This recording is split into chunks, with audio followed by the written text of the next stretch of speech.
So when we first got married, the topic of adoption never really came up. It wasn't really on our radar until we tried to start a family of our own, and it didn't happen right away. It took some time, and we were on a walk one afternoon in Atlanta, Georgia, and I asked the question, and we talked about it. What about adoption? What if adoption? And we sort of had that initial conversation, didn't think much of it, and then lo and behold, a few months later, Wendy was pregnant with our first biological child, Hannah. And so we didn't really talk about it much for a period of time. It was almost like God had planted the seed that day of what might be one day. So the process of adoption is very extensive, very challenging. It takes a long time. There's home studies involved, background checks, fingerprints, you name it, and then you throw in the international aspect of ours, and it was even more intense. But I think that one thing that I will say I was not prepared for was the spiritual warfare that came along with the process of adoption. It really, for me, was one of the most difficult times personally I've ever walked through, and going through that, and the Lord was right there with me, but it was hard.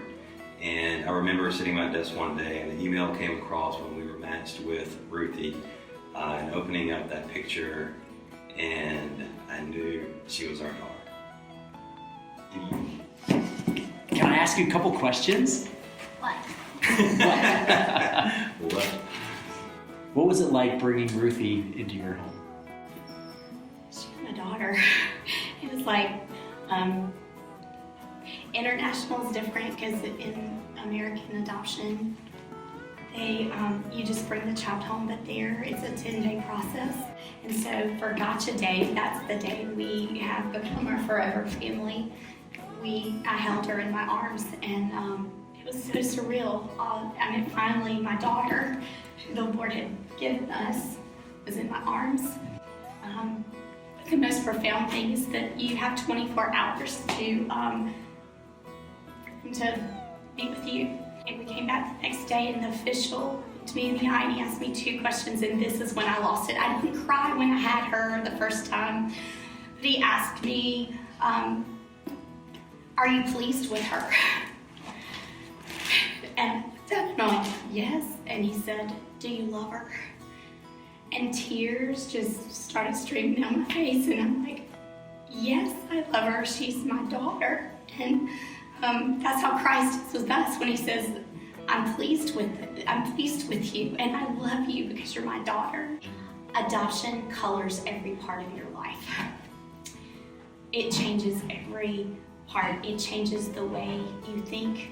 It changes the way you see God and how he loves us and he adopts us. It changes the way you see scripture. It changes the way you parent. It changes you. I have a friend who's adopted several kids. It wrecks you in every fashion, every way. In a good way. In a great way, but it also challenges you in your heart where you think you may love unconditionally, and there are hard days where you're like, oh God, I need more of your love. And so that's what I could say adoption. Anything, it does wreck you in a great way, but it colors every aspect of your life. I think 2 things for me. I see and witness God's heart for the orphan and for adoption. He moved mountains so that we could bring Ruthie home with us, and just to have a first front row seat and watching that. And being a part of that. And the other thing is walking through all the spiritual warfare and all the challenges.